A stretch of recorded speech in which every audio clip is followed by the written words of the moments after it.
When experts discover an old photo of what appears to be three friends from 1899, it seems like just another piece of frontier history. But when appraiser Dr. John Thorne is asked to zoom in, he sees an impossible detail that leaves him speechless and unravels a 125-year-old murder mystery.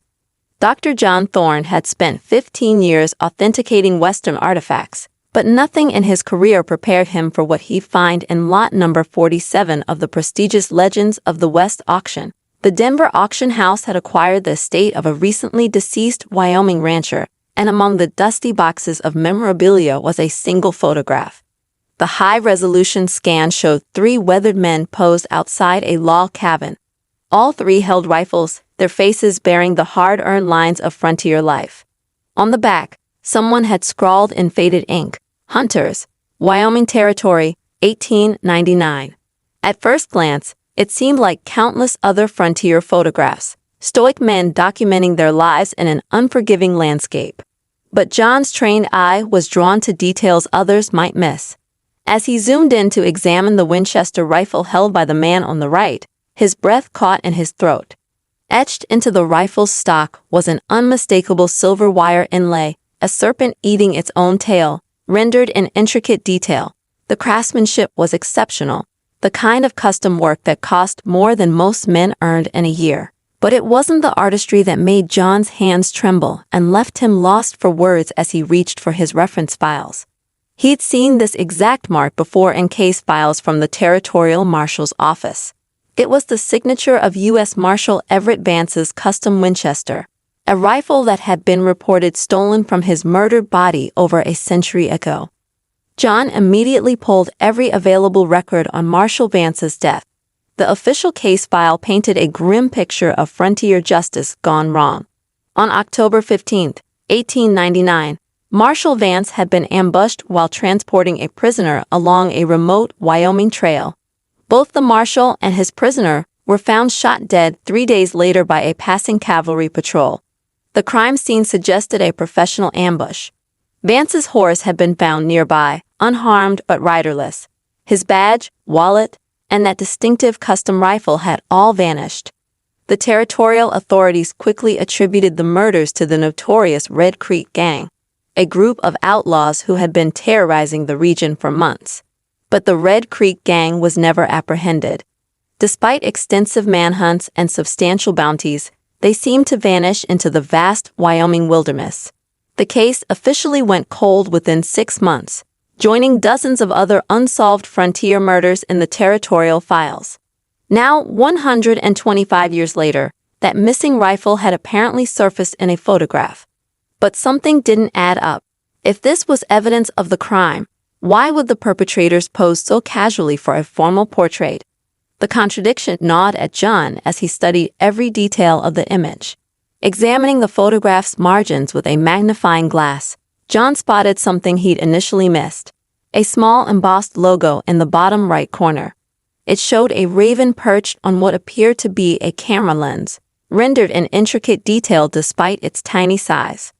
Arthur Petton, the auction house's semi-retired archivist, had worked with Western photographs for over 40 years. When John showed him the mark, Arthur's weathered face lit up with recognition. "Albert the Raven Finch," Arthur said. "Now there's a name I haven't heard in years."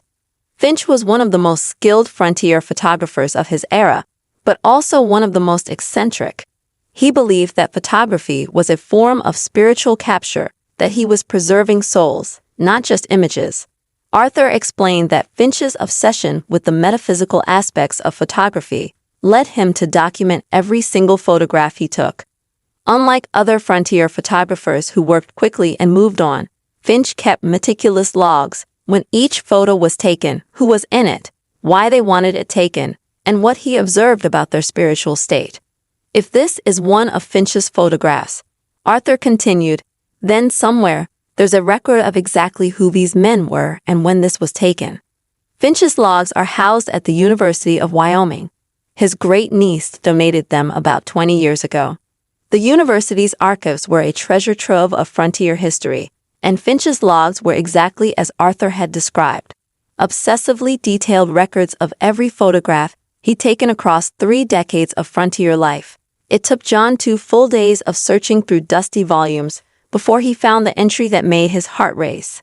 October 18, 1899. Photograph commissioned by the 3 friends at their workshop cabin, 15 miles northwest of Laram.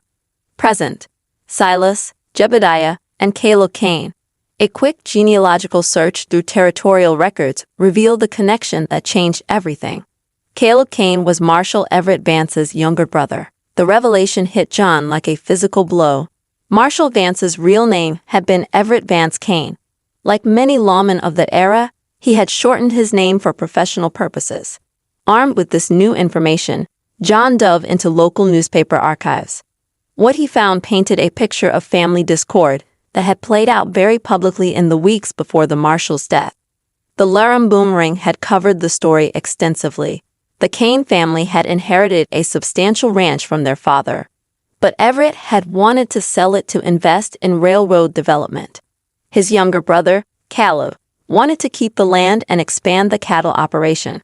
The dispute had escalated into very public shouting matches in town, with witnesses reporting threats and bitter recriminations. "You're dead to me, Caleb," Marshall Vance had been quoted as saying after one particularly heated argument outside the bank. "You're no family of mine." The final newspaper mention came just 5 days before the Marshall's murder. "The Kane family dispute continues to divide our community," Marshall Vance has reportedly stated. He will contest the inheritance in territorial court, while his brother vowed to protect the family legacy at any cost. Suddenly, the photograph looked less like innocent hunters and more like a confession. The timing was too perfect. The family connection, too damning. Had Caleb and his friends killed Marshall Vance over a land dispute? Determined to build a complete case, John began researching the backgrounds of Caleb and his friends, expecting to find evidence of criminal activity or violent tendencies. Instead, he discovered something that completely upended his theory. The territorial records showed that the 3 friends were registered bounty hunters, and exceptionally successful ones. Over the previous 3 years, they had brought in over 30 wanted criminals, collecting bounties totaling nearly $15,000. Their reputation for tracking skills and marksmanship was well documented in law enforcement records. More importantly, their work had put them firmly on the side of territorial law enforcement. They had worked directly with Marshall Vance on several occasions, helping him track down fugitives in the vast Wyoming wilderness. Several commendation letters in the territorial files praised their professionalism and effectiveness.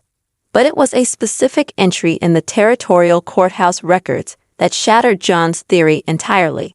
On October 15, 1899, the exact day of Marshall Vance's murder, Silas, Jebediah, and Caleb had collected a $500 bounty for bringing in Black Pete Morrison, a cattle rustler they tracked to a hideout near Cheyenne. The courthouse records were signed by 3 different officials and witnessed by a dozen townspeople. The timing was ironclad. The brothers had been 300 miles away from the murder scene, with dozens of witnesses to prove it. John stared at the contradictory evidence spread across his desk. The 3 friends, especially Caleb, had a clear motive to kill his brother. They possessed the skills and knowledge to plan the perfect ambush. The photographs seemed to show them with the murder weapon a month or so after the crime. But they also had the most solid alibi imaginable. They were in another town, in front of witnesses, doing their legitimate job at the exact time of the murder. Frustrated but determined, John decided to map out the friends' entire bounty hunting career. If they weren't the killers, perhaps their records would reveal some other connection to the case. What he found was another puzzle piece that didn't fit the picture he'd been building. The friends' bounty hunting records showed remarkable consistency. From 1896 to 1899, they brought in wanted criminals every 2 to 3 weeks like clockwork.